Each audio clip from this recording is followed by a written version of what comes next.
তো hello student, আমরা আজকে এখানে নতুন একটা টপিক শুরু করতে যাচ্ছি, যেটা ক্লাস 10-এর অ্যাসিড বেস সল্ট এই চ্যাপ্টারের মধ্যে।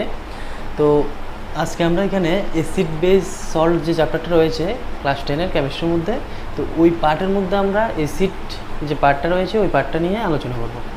তো অ্যাকচুয়ালি এই অ্যাসিড বেস সল্ট অথবা অ্যাসিড ক্ষার লবণ যেটাকে আমরা বলছি, ঠিক আছে। তো প্রকৃতিতে যত ধরনের যৌগ রয়েছে ওই যৌগগুলিকে আমরা রাসায়নিক ধর্মের ভিত্তিতে তিনটি ভাগে ভাগ করি।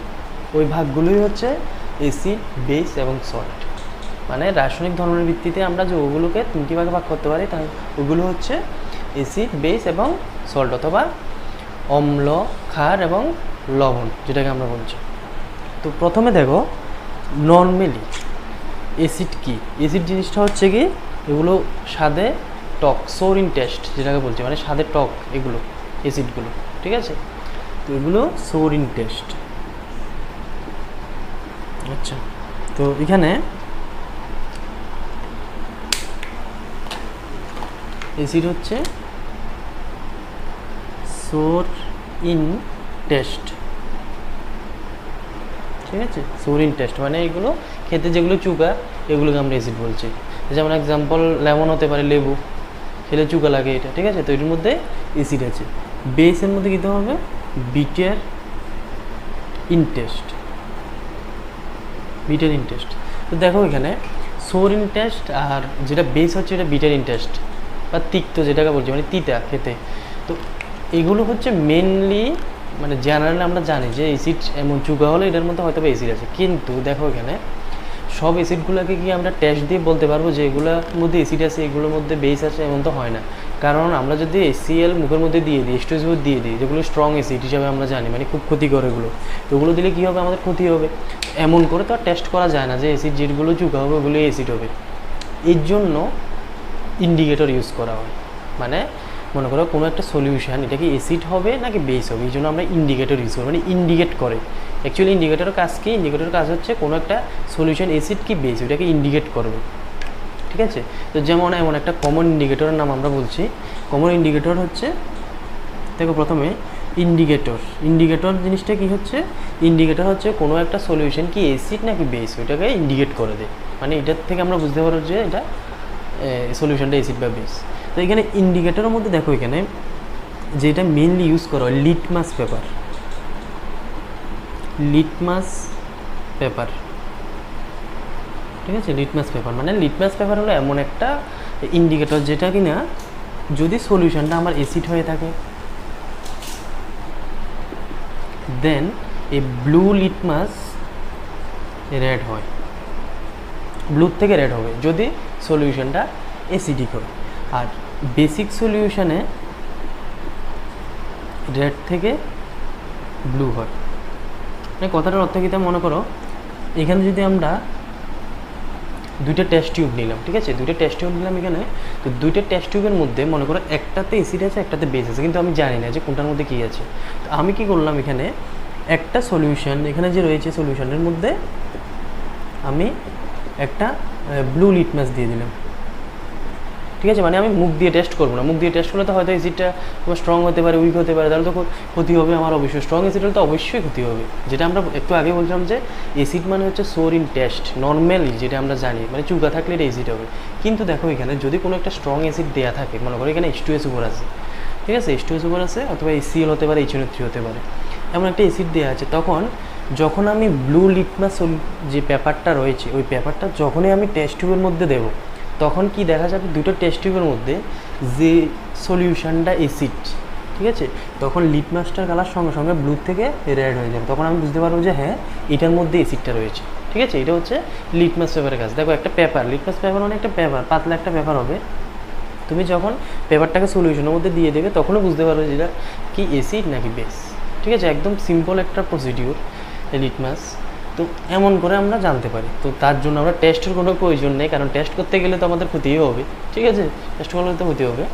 তো আবার এখানে দেখলাম কি, যেমন লেমন, লেমনের মধ্যে কিন্তু অ্যাসিড থাকে, তাহলে লেমন খেলে কেন আমাদের ক্ষতি হয় না? আপেলের মধ্যেও থাকে, কিন্তু খেলে কেন ক্ষতি হয় না, ঠিক আছে। এমন আরও অনেক যেগুলো ন্যাচারাল সাবস্টেন্স আছে যেগুলো আমরা ওগুলোর মধ্যে অ্যাসিড থাকে কিন্তু খেলে আমাদের ক্ষতি হয় না। কিন্তু এখন কেন বলছি যে H2SO HCl খেলে ক্ষতি হবে? HCl তো আমাদের পেটের ভিতরেও থাকে, ঠিক আছে, পেটের ভিতরেও কিন্তু HClটা থাকে, এটা ডাইজেশন অফ ফুডের জন্য খুবই গুরুত্বপূর্ণ এটা। আচ্ছা, তো এখন এই কারণে এই যে বিভিন্ন জিনিস রয়েছে, এই কারণে আমরা কী করবো, অ্যাসিডগুলোকে ক্লাসিফাই করবো, ঠিক আছে। অ্যাসিডগুলোকে ক্লাসিফাই করবো, অ্যাকচুয়ালি অ্যাসিডগুলোকে কোন কোন পার্টে ক্লাসিফাই করা হয়, ঠিক আছে, কোন কোন পার্ট থেকে আমরা জানতে পারবো যে কোন অ্যাসিডটা খারাপ হবে, কোন অ্যাসিডটা ভালো হবে, কোন অ্যাসিডটা শরীরে ক্ষতি করবে, কোন অ্যাসিডটা ক্ষতি করবে না, ঠিক আছে। তো এই অ্যাসিডের যখন ডেফিনেশান দেওয়া হলো, তখন এই অ্যাসিডের ডেফিনেশনের মধ্যে বিভিন্ন সায়েন্টিস্টে বিভিন্ন ডেফিনেশান প্রপোজ করে, ঠিক আছে। তো তার মধ্যে সবচেয়ে বেশি যে প্রপোজড যে ডেফিনেশনটা হয়েছে এটা হলো আরহেনিয়াস কনসেপ্ট, ঠিক আছে, আরহেনিয়াস কনসেপ্ট অফ অ্যাসিড। তো আরহেনিয়াস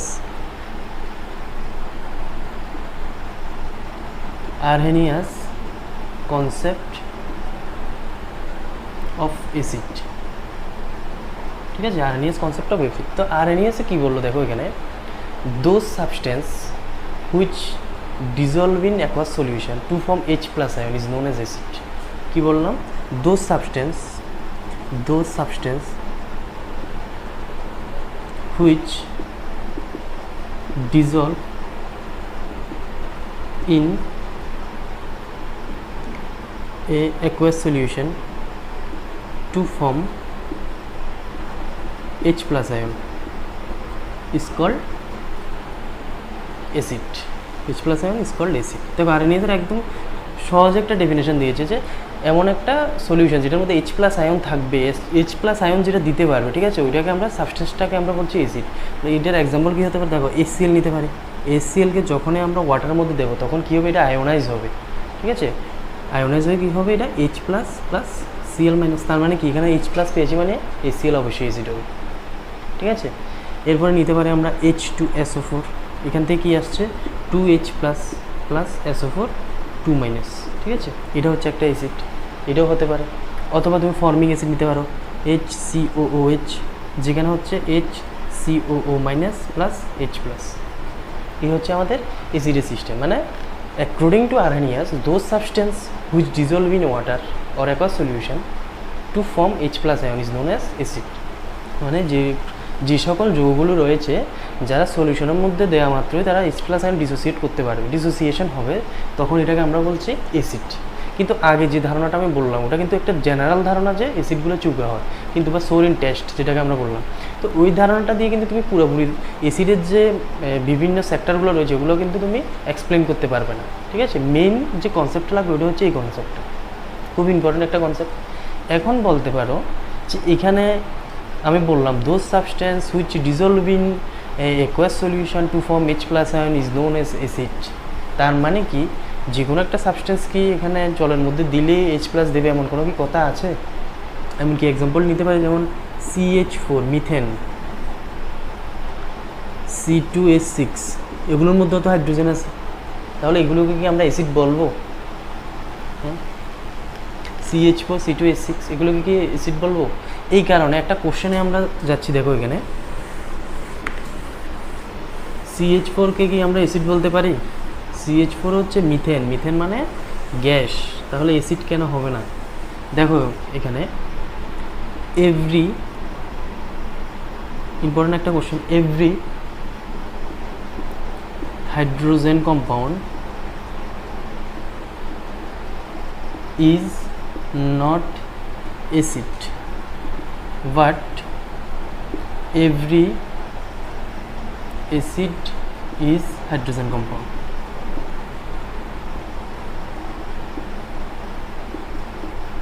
দেখো এই কথাটার অর্থ কি, খুব ইম্পর্টেন্ট একটা কোশ্চেন এটা। Every hydrogen compound is not acid, মানে প্রত্যেকটা হাইড্রোজেন কম্পাউন্ড হবে কিন্তু এটা অ্যাসিড হবে এমন কোনো কথা নেই কিন্তু, বাট যদি অ্যাসিড হয় এটা অবশ্যই হাইড্রোজেনাস কম্পাউন্ড হবে। মিনিংটা কি দেখো এখানে আমার মিথেন আছে একটা এক্সাম্পল, মিথেনের মধ্যে হাইড্রোজেন আছে মানে কি এটা একটা হাইড্রোজেনাস কম্পাউন্ড, কিন্তু মিথেন কি অ্যাকোয়াস সলিউশনে গিয়ে ডিসোসিয়েট করবে? H+, আমরা যে অ্যাসিডের যে ডেফিনেশনটা দিয়েছি যে those substance dissolved in water to form H+ ion, CH4 একটা কোভালেন্ট কম্পাউন্ড, কোভালেন্ট কম্পাউন্ডের কোনো আয়োনাইজেশন হয় না, ঠিক আছে, এটা মেনলি মনে রাখবে। এটা কোভালেন্ট কম্পাউন্ডের কোনো সময়ে আয়োনাইজেশন হয় না। এখন যদি CH4 একটা হাইড্রোজেনাস কম্পাউন্ড, তো hydrogen compound, but does not dissociate in water, তো does it not call acid, an acid. ঠিক আছে, মানে CH4 একটা hydrogen compound but not acid, but HCl is acid when it dissociate in water then to form H plus and Cl minus. That means HCl is hydrogenous compound and acid also be acid. কোশ্চেনটা ভালো করে বুঝে নাও। Every hydrogen compound is not acid. এটা হচ্ছে CH4 একটা hydrogenous compound, কিন্তু এটা অ্যাসিড হবে না। কেন হবে না? এটা ডিসোসিয়েট হয় না। অ্যাসিড হওয়ার জন্য ডিসোসিয়েশন হতে হবে, H প্লাস থাকতে হবে। ঠিক আছে, বাট এভরি অ্যাসিড বলতে HCl একটা অ্যাসিড, ওয়েল নোন, আমরা জানি এটা একটা অ্যাসিড, কিন্তু এটাকে যখনই আমরা জলের মধ্যে দিচ্ছি তখন সঙ্গে সঙ্গে এটা H প্লাস আয়ন দিচ্ছে। তার মানে কি? এটা একটা হাইড্রোজেনাস কম্পাউন্ড হতে পারে। মানে হাইড্রোজেনাস কম্পাউন্ড হলে অ্যাসিড হবে এমন কোনো কথা নেই, কিন্তু অ্যাসিড হলে হাইড্রোজেনাস কম্পাউন্ড হতে পারে। ঠিক আছে, এই হচ্ছে আমাদের এই কনক্লুশনের অ্যান্সারটা। খুব ইম্পর্টেন্ট একটা টপিক এখানে। তো এখন আমরা যে অ্যাসিডের ডেফিনেশনটা দিলাম, এখন অ্যাসিডকে বিভিন্নভাবে ভাগ করা হচ্ছে। ঠিক আছে, বিভিন্নভাবে ক্লাসিফাই করা হয় অ্যাসিডকে। কীভাবে ক্লাসিফাই করা হচ্ছে দেখো। তো মেনলি অ্যাসিডকে আমরা তিনটা মেন ক্লাসিফিকেশন আমরা নিচ্ছি। কি? প্রথম নাম্বার ক্লাসিফিকেশন হচ্ছে সোর্সের উপরে বেস করে একটাকে দুই ভাগে ভাগ করা হচ্ছে অ্যাকর্ডিং টু সোর্স। ঠিক আছে, একটা হচ্ছে অর্গ্যানিক অ্যাসিড, সেকেন্ড নাম্বার হচ্ছে মিনারেল অর ইনঅর্গ্যানিক অ্যাসিড। ঠিক আছে, মানে সোর্সের থেকে আমরা দুই ভাগে ভাগ করতে পারি আবার অ্যাসিডকে। অ্যাসিড কি জানলাম? অ্যাসিড হচ্ছে ওইগুলো যেগুলো সোর ইন টেস্ট, এবং আরেকটা যে মেন কনসেপ্টটা পেলাম অ্যাসিডের, those substance which dissociate in water to form H plus ion is known as acid. তো এখানে আমরা সোর্সের উপর বেস করে অ্যাসিডটাকে আবার দুই ভাগে ভাগ করলাম। কী হতে পারে? অর্গ্যানিক হতে পারে, ইনঅর্গ্যানিক হতে পারে। এবার এখানে দেখো অর্গ্যানিক অ্যাসিড কোনগুলো? যেগুলোর সোর্স ম্যাটেরিয়াল, মানে যেগুলোকে তুমি এক্সট্রাক্ট করবো, ওইগুলো সোর্সটা হবে কিন্তু কোনো একটা অর্গ্যানিক সাবস্টেন্স, প্ল্যান্ট বা অ্যানিমেল হতে হবে। এগুলো আবার কেমন? যেমন লেমন, দেখো লেমনের মধ্যে কোন অ্যাসিড থাকছে? Citric acid. ঠিক আছে, লেমনের মধ্যে সাইট্রিক অ্যাসিড আছে। তার মানে কি লেমনের মধ্যে যে অ্যাসিডটা আছে এটাকে আমরা বানিয়েছি নিজের থেকে? নিশ্চয়ই না, এটা প্ল্যান্টের থেকে আসছে। তো যার ধরুন এটা হচ্ছে অর্গ্যানিক অ্যাসিড। আপেলের মধ্যে দেখো, এখানে আপেলের মধ্যে কোন অ্যাসিড থাকছে? Malic acid. ঠিক আছে, আপেলের মধ্যে মেলিক অ্যাসিড। তার মানে কি? আপেলের মধ্যে যে অ্যাসিডটা আছে ওইটাও কিন্তু প্ল্যান্টের থেকে আসে। তার মানে এটা একটা অর্গ্যানিক অ্যাসিডের এক্সাম্পল। তো those acid which source is organic substance, that is plant or animal, then it's call be organic acid.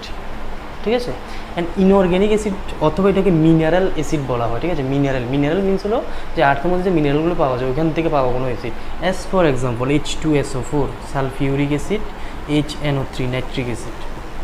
ঠিক আছে, অথবা এগুলোকে ইনঅর্গ্যানিক কেন বলছি?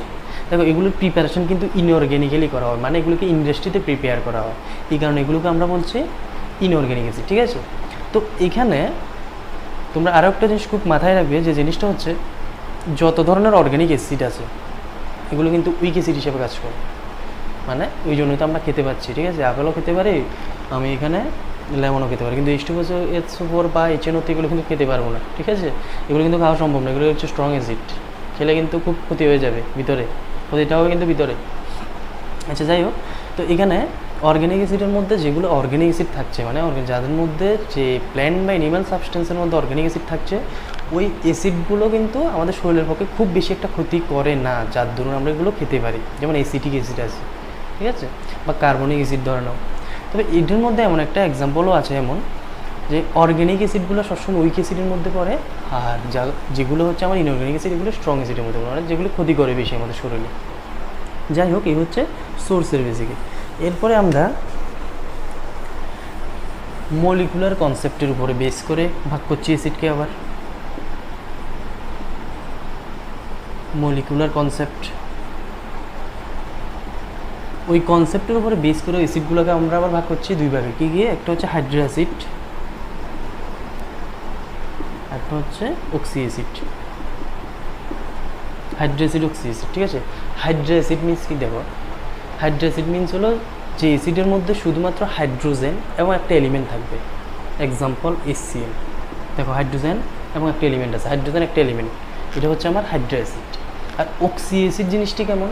অক্সি অ্যাসিডের মধ্যে দেখো, অক্সি অ্যাসিড মানে এমনিতেই চলে আসছে, দেখো অক্সি মিনস অক্সিজেন, ঠিক আছে, মানে হাইড্রোজেন একটা এলিমেন্ট এবং সঙ্গে একটা অক্সিজেন থাকবে, যেমন H2SO4, দেখো এখানে হাইড্রোজেন একটা এলিমেন্ট এবং একটা অক্সিজেন আছে, ঠিক আছে, এই হচ্ছে আমার অক্সি অ্যাসিড। তার মানে যে অ্যাসিডগুলোর মধ্যে হাইড্রোজেন এবং একটা এলিমেন্ট থাকে, হাইড্রোজেন অ্যানাদার এলিমেন্ট থাকতে দেন এটাকে হাইড্রো অ্যাসিড বলবো। আর যদি হাইড্রোজেন একটা এলিমেন্ট প্লাস আর একটা অক্সিজেন থাকে, কারণ অক্সি অ্যাসিড মিনস মানে কি, অক্সিজেন তো আসতেই হবে এখানে, তো যখনই এমন একটা অক্সিজেন থাকছে তখন আমরা বলছি এটাকে অক্সি অ্যাসিড। যেমন কার্বনিক অ্যাসিড হতে পারে H2CO3, দেখো এখানে হাইড্রোজেন, কার্বন, অক্সিজেন, তার মানে এটা একটা অক্সি অ্যাসিডের এক্সাম্পল। তো এটা হচ্ছে আমার মলিকুলার কনসেপ্টের উপরে বেস করে দুই ধরনের অ্যাসিড। নেক্সট যেটা আমাদের হচ্ছে, তো নেক্সট যে কনসেপ্টটা আমাদের হচ্ছে, এটা হচ্ছে ডিসোসিয়েশনের উপরে বেস করে, ঠিক আছে, ডিসোসিয়েশন, এটা হচ্ছে 3rd নাম্বার কনসেপ্ট, ঠিক আছে, 3rd নাম্বার। তো ডিসোসিয়েশনের উপরে বেস করে অ্যাসিডকে আবার দুই ভাগে ভাগ করা হচ্ছে, কী কী? একটা হচ্ছে স্ট্রং অ্যাসিড, স্ট্রং, আর সেকেন্ড নাম্বার হচ্ছে উইক। তো স্ট্রং অ্যাসিড কোনগুলো? একেবারে সহজভাবে বলতে গেলে স্ট্রং অ্যাসিড মানে হচ্ছে ইনঅর্গ্যানিক অ্যাসিডগুলো স্ট্রং অ্যাসিড হিসাবে ব্যবহার করা হয় সব থেকে বেশি। তবে এক্সেপশনাল কেস আছে, যেমন কার্বনিক অ্যাসিড। কার্বনিক অ্যাসিড কোনখানে ইউজ করা? কার্বনিক অ্যাসিড কিন্তু একটা ইনঅর্গ্যানিক অ্যাসিড, ঠিক আছে, তো কিন্তু ওইটাকে আমরা কোল্ড ড্রিঙ্কসে ইউজ করি, আমরা কোল্ড ড্রিঙ্কসের মধ্যে কার্বনিক অ্যাসিড ইউজ করা। তো স্ট্রং অ্যাসিডের মধ্যে কি বলতে পারি আমরা? দেখো, those acid which dissociate in water to form more number of H+ ion, more number of, দেখো H+ ion যদি ডিসোসিয়েট করি এটাকে আমরা অ্যাসিড বলছি, যদি more number of H+ ion dissociate করে দেন এটাকে আমরা স্ট্রং অ্যাসিড বলবো, ঠিক আছে, একদম clear concept. And then weak acid, those acid which dissociate in water or dissolve in aqueous solution then to form less number of H+ ion, less number হলে week acid হবে, ঠিক আছে, মোর number হলে, দেখো শর্টকাটে লিখলে মোর নাম্বার অফ H+, আর এটা উইকের মধ্যে হবে লেস নাম্বার অফ। এখন বলতে পারো এর মধ্যে এক্সাম্পল কী হবে? স্ট্রং অ্যাসিডের মধ্যে অবশ্যই কী আসবে? HCl, HNO3, H2SO4, ঠিক আছে। আর উইক অ্যাসিডের মধ্যে কে কী বলতে পারো? ওই যে অর্গানিক অ্যাসিডের মধ্যে বলো তুমি, অর্গানিক অ্যাসিডের মধ্যে কে কে আছে? সাইট্রিক অ্যাসিড, ঠিক আছে, মেলিক অ্যাসিড, এমন করে যে অ্যাসিডগুলো রয়েছে ওই অ্যাসিডগুলোকে আমরা বলছি উইক অ্যাসিড, ঠিক আছে। এই হচ্ছে অ্যাসিডের টোটাল যে ক্লাসিফিকেশনটা, মানে এমন করে আমরা অ্যাসিডগুলোকে ক্লাসিফাই করতে পারি, ঠিক আছে, এই হচ্ছে বিভিন্ন ক্লাসিফিকেশনটা, ঠিক আছে। এরপরে নেক্সট যে আমরা টপিকের মধ্যে আসছি, এই ক্লাসিফিকেশনের পরে নেক্সট যে আমাদের ইম্পর্টেন্ট যে টপিকটা আমাদের হচ্ছে এখানে, তো দেখো, তো অ্যাসিডের মধ্যে আমরা বিভিন্নভাবে ক্লাসিফাই করলাম, ডিসোসিয়েশনের উপরে বেস করে, মলিকুলার উপর বেস করে, তারপরে সোর্সের উপরে বেস করে। এখন এখানে আমরা নেক্সট যে টপিকের মধ্যে আসছি ওই টপিকটা হচ্ছে ইন্ডিকেটর, ঠিক আছে। ইন্ডিকেটর যেটা আমি একটু আগেও বলেছিলাম, ইন্ডিকেটর হচ্ছে যদি কোনো একটা সলিউশন অ্যাসিড কিংবা এটা বেস, তখন ওই সলিউশনটাকে আমরা যখন আইডেন্টিফাই করবো তখন আমরা ইউজ করা হয়। তো দেখো, এখন ইন্ডিকেটরের মধ্যেও আরও একটা স্পেশাল টাইপসের ইন্ডিকেটর থাকে, যেটা আমরা বললাম একটু আগে লিটমাসের কথা, একটা স্পেশাল টাইপসের ইন্ডিকেটর যেটা অলফ্যাক্টরি ইন্ডিকেটর বলা হয়, ঠিক আছে, অলফ্যাক্টরি ইন্ডিকেটর। অলফ্যাক্টরি ইন্ডিকেটর কাজ কি? দেখো, নর্মালি ইন্ডিকেটর কি বললাম, অ্যাসিড বা বেস সলিউশনকে বোঝার জন্য আমরা ইউজ করি। অলফ্যাক্টরি ইন্ডিকেটরটা হচ্ছে যে স্মেল দিয়ে বুঝতে পারো। ওটা স্মেল দিয়ে বলতে দেখো, এটা এর মধ্যে দুইটা ইন্ডিকেটর হচ্ছে, একটা অনিয়ন, একটা হচ্ছে ভ্যানিলা, দুইটা ইন্ডিকেটর। এগুলো কি হচ্ছে? দেখো, অনিয়নের একটা স্মেল থাকে আমরা জানি, যখন অনিয়নকে আমরা বেসিক সলিউশনে দেবো, কোনো একটা বেস সলিউশনে দেবো, বেস সলিউশনে অনিয়নটাকে যখন দেওয়া হবে এটার মধ্যে কোনো কালার আসবে, ঠিক আছে, মানে কোনো স্মেলটা বাইর হবে না, এখান থেকে কোনো স্মেল পাবো না। অনিয়নকে যখনই কোনো বেসের মধ্যে দেবে, মনে করো তোমাকে দুইটা টেস্ট টিউব দেওয়া হলো, একটাতে অ্যাসিড আছে, একটাতে বেস আছে, তুমি কিচ্ছু জানো না যে কোনটাতে অ্যাসিড আছে কোনটাতে বেস আছে। তুমি কি করলে, অনিয়ন দুটোকে নিয়ে দোনোটার মধ্যে দিয়ে দিলে একটা করে, দেখা গেল যেটা বেসিক সলিউশন ওটার থেকে কোনো স্মেল আসছে না অনিয়নের, আর যেটা অ্যাসিডিক সলিউশন ওখান থেকে অনিয়নের স্মেলটা বেরিয়ে আসছে। তার মানে কি, লিটমাস পেপার যেমন সলিউশনের মধ্যে দেওয়ার পরে কালার চেঞ্জ করছে, তখন আমরা দেখছি। আর অনিয়নের মধ্যে আমরা তখন অলফ্যাক্টরি মানে স্মেল দিয়ে আমরা বুঝতে পারছি স্মেলটা আসছে, মানে বেসিক সলিউশন হলে স্মেল আসবে না, অ্যাসিড সলিউশন হলে স্মেলটা বেরিয়ে আসছে, পাঞ্জেন্ট স্মেল, ঠিক আছে, তখন আমরা বুঝতে পারি। তো যারা মনে করো কালার ব্লাইন্ডে প্রবলেম থাকে, ঠিক আছে, যারা মনে করো কালারটা ঠিকমতো দেখতে পায় না, মনে করো ব্লু রেড, তার জন্য কিন্তু এই অলফ্যাক্টরি ইন্ডিকেটরগুলো ইউজ করা হয় বিশেষ করে। কারণ তারা যেহেতু কালারে প্রবলেম, তখন তাদেরকে এমন করে অনিয়ন দিয়ে দেওয়া হবে, তখন এবার টেস্ট টিউব দিয়ে চেক করে তারা বলতে পারে যে হ্যাঁ এই সলিউশনটা এসিড, এই সলিউশনটা বেস। সুন্দর একটা সিস্টেম অলফ্যাক্টরি ইন্ডিকেটর, ঠিক আছে, এই হচ্ছে আমাদের ইন্ডিকেটর ফ্যাক্টরটা। এখন আমরা যখন এসিডের সবগুলো প্রপার্টিসকে সাম আপ করবো, তখন কী পাই দেখো, প্রপার্টিস অফ এসিড।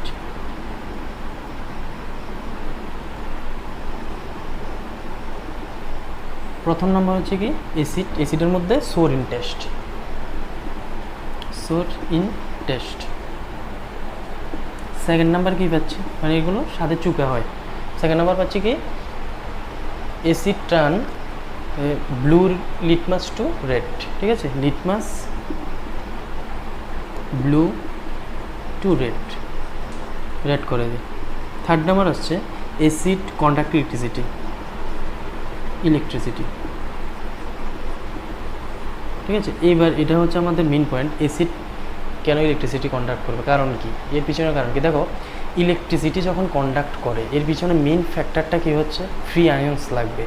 এসিডের মধ্যে দেখো আমরা ফ্রি ইলেকট্রন পাচ্ছি, কিন্তু কেমন করে পাচ্ছি দেখো, এখানে HCl যখন ডিসোসিয়েট করে তখন H+Cl- দেখো এখানে আয়ন পেয়ে গেলাম আমরা, তখনই ইলেকট্রিসিটি কন্ডাক্ট করতে পারবে। মানে প্লাস মাইনাস দুটোটাই রয়েছে আমাদের, ফ্রি আয়ন দরকার ইলেকট্রিসিটি কন্ডাক্টের জন্য, যেটা এসিডের মধ্যে আছে, যার ধরুন এসিড কন্ডাক্ট ইলেকট্রিসিটি, ঠিক আছে।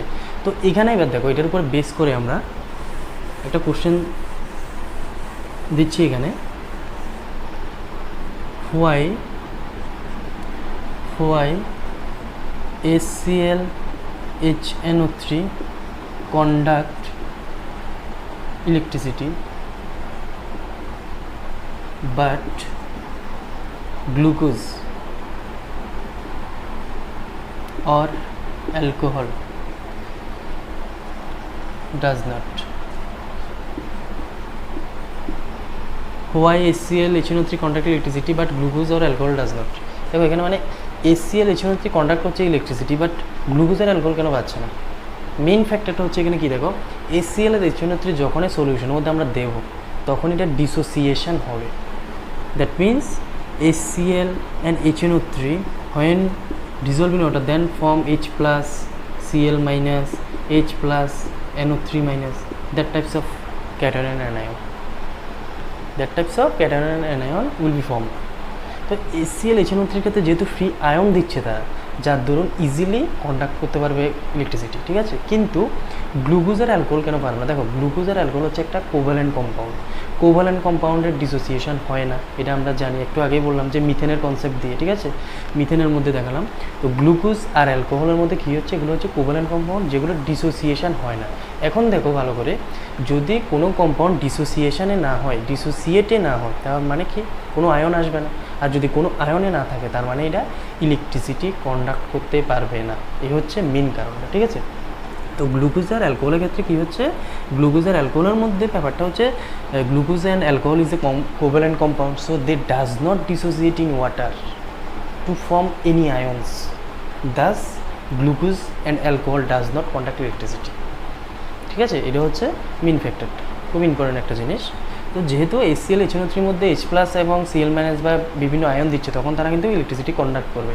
আর গ্লুকোজের অ্যালকোহলের ফ্যাক্টরটা হচ্ছে কি, যেহেতু তাদের মধ্যে কোনো ফ্রি আয়ন নেই, কেন, কোভ্যালেন্ট কম্পাউন্ড, যার জন্য তারা কন্ডাক্ট করে না। ঠিক এমনই একটা কোশ্চেন হচ্ছে, দেখবে distil water does not conduct electricity but rainwater does. দেখো distil water does not conduct electricity but rain water does, এটার কারণটা কী হচ্ছে, দেখো ডিস্টিল ওয়াটার যেটা রয়েছে, ডিস্টিল ওয়াটারের মধ্যে ফ্যাক্টরটা হচ্ছে ডিস্টিল ওয়াটারের মধ্যে কিন্তু কোনো আয়ন থাকে না, ঠিক আছে। ডিস্টিল ওয়াটারে কোনো আয়ন থাকে না, মানে কোনো H+ OH মাইনাস পাবে না, কারণ ওয়াটার যখনই ডিসোসিয়েশন হয় then it to form H plus and OH minus ion, but in case of distil water it does not dissociate in any ions, thus it has no free ion, so it does not conduct electricity. That is the main factor of distilled water. ঠিক আছে, মানে distil water মধ্যে ফ্যাক্টরটা হচ্ছে কি, আমার এখানে distil water মধ্যে ফ্যাক্টরটা হচ্ছে হলো যে ডিস্টিল ওয়াটার কোনো সময় কিন্তু ডিসোসিয়েট করে না। তো আমরা একটু আগে যে কোশ্চেনটা আমরা দেখলাম ওটার মধ্যে সেম জিনিস, ডিসোসিয়েশন যার মধ্যে হচ্ছে ওই ডিসোসিয়েশনের কারণে কিন্তু ইলেকট্রিসিটি কন্ডাক্ট করছে। আর রেইন ওয়াটার মধ্যে কী হচ্ছে দেখো, অ্যাসিড রেন যেটা রয়েছে, অ্যাসিড রেনের মধ্যে আমরা দেখি বিভিন্ন রকমের মিনারেলস থাকছে, বিভিন্ন রকমের মিনারেলসের পাশাপাশি অ্যাসিড রেনের মধ্যে বিভিন্ন অ্যাসিডও থাকে, ঠিক আছে, নাম হয়েছে অ্যাসিড রেন। তো এই অ্যাসিড রেইনের মধ্যে যেমন অ্যাসিড থাকে তেমনিতে রেইন ওয়াটার যেটা থাকে ওই রেইন ওয়াটারের মধ্যে কিন্তু কিছু পরিমাণে অ্যাসিড মিক্স থাকে, যার দরুন কিছু পরিমাণে যে অ্যাসিড মিক্স থাকে, আর আমরা জানি কি একটু আগে বললাম অ্যাসিড ওয়াটারের মধ্যে acid conduct electricity, Das rain water conduct electricity, এটা হচ্ছে মেন ফ্যাক্টর কিন্তু, ঠিক আছে, এটা সবসময় খেয়াল রাখবে। ডিস্টিল ওয়াটারের মধ্যে ফ্রি আয়ন থাকে না, কন্ডাক্ট করে না। রেইন ওয়াটারের মধ্যে ফ্রি আয়ন থাকে, কেন? রেইন ওয়াটারের মধ্যে কিছু পরিমাণে অ্যাসিড মিক্স থাকে যার দরুন কন্ডাক্ট করে, ঠিক আছে, এটা হলো। এবার এখান থেকে আমরা নেক্সট যে কোশ্চেনে আসছে এটা হচ্ছে HCl HNO3 is strong acid but H2CO3 is weak. দেখো এমন টাইপের কোশ্চেনগুলো কিন্তু খুবই ইম্পর্টেন্ট, যে কোশ্চেনগুলো তোমাদের করানো হচ্ছে এগুলো কিন্তু খুবই ইম্পর্টেন্ট, বোর্ডের জন্য তোমাদের খুবই ইম্পর্টেন্ট কোশ্চেনগুলো। দেখো HCl HNO3 is strong acid but H2CO3 is weak acid. Why? তো এখানে মেনলি তুমি কি বলবে, যে স্ট্রং অ্যাসিডের ডেফিনেশনটা তোমাদের দিয়েছে, because HCl and HNO3 dissociate in water to form more number of or large amount of H plus ion, thus it is a strong acid. But in case of H2CO3 it dissociate in water but it form less number of H plus ion. Main factor দেখো এখানে HCl HNO3 বা H2CO3, ধরো এখানে আমরা দুটো যদি নিই, HCl আর H2CO3 সঙ্গে যদি কম্পেয়ার করি, HCl H2CO3 এর মধ্যে HCl অনেক পরিমাণে আমাকে H প্লাস দিচ্ছে। তো দেখো যেহেতু অ্যাসিড ইলেকট্রিসিটি কন্ডাক্ট করছে, যার মধ্যে যত বেশি পরিমাণে H প্লাস থাকবে তত বেশি ইলেকট্রিসিটি কন্ডাক্ট করবে, এমনকি যার মধ্যে যত বেশি H প্লাস দেবে তত বেশি কিন্তু স্ট্রং অ্যাসিড হয়ে যাবে। তো যেহেতু H2CO3 এর মধ্যে বেশি পরিমাণে H প্লাস আয়ন দিতে পারে না, যার দরুন এটা হচ্ছে আমাদের উইক অ্যাসিড। আর যেটা আমার HCl বা HNO3 যার মধ্যে কিনা অনেক পরিমাণে H প্লাস আয়ন ডিসোসিয়েট করতে পারে যখন সলিউশনের মধ্যে, ঠিক আছে, যার জন্য একে বলছি আমরা স্ট্রং অ্যাসিড, ঠিক আছে, এই হচ্ছে আমাদের মেন ফ্যাক্টরটা। তো এই হলো আমাদের আজকের এই ক্লাসের মধ্যে অ্যাসিডের মেন কনসেপ্ট। তো এখানে আমরা শুধুমাত্র অ্যাসিডের টোটাল 3টে কনসেপ্টের মধ্যে আরএনএস অ্যাসিডের যে কনসেপ্টটা রয়েছে ওইটাই আলোচনা করছি। তো আমরা অবশ্যই এখানে নেক্সট ক্লাসের মধ্যে ব্রনস্টেড কনসেপ্ট, তারপরে লুইস কনসেপ্ট, আর অনেকগুলো কনসেপ্ট রয়েছে, এগুলো জানতে পারবে। তো জানার জন্য অবশ্যই তোমরা ভিডিওগুলোকে দেখবে একটার পর একটা, ঠিক আছে। তো নেক্সট পার্ট 2তে তোমরা অবশ্যই এরপর দেখবে অ্যাসিডের মধ্যে যে বিভিন্ন কনসেপ্ট, আরও কয়েকটা যে কনসেপ্ট বাকি রয়েছে ওই কনসেপ্টগুলো সম্বন্ধে, দেন আমরা বেস দেন সল্ট, ঠিক আছে, একটা একটা করে এরপর আমরা কমপ্লিট করবো, ঠিক আছে।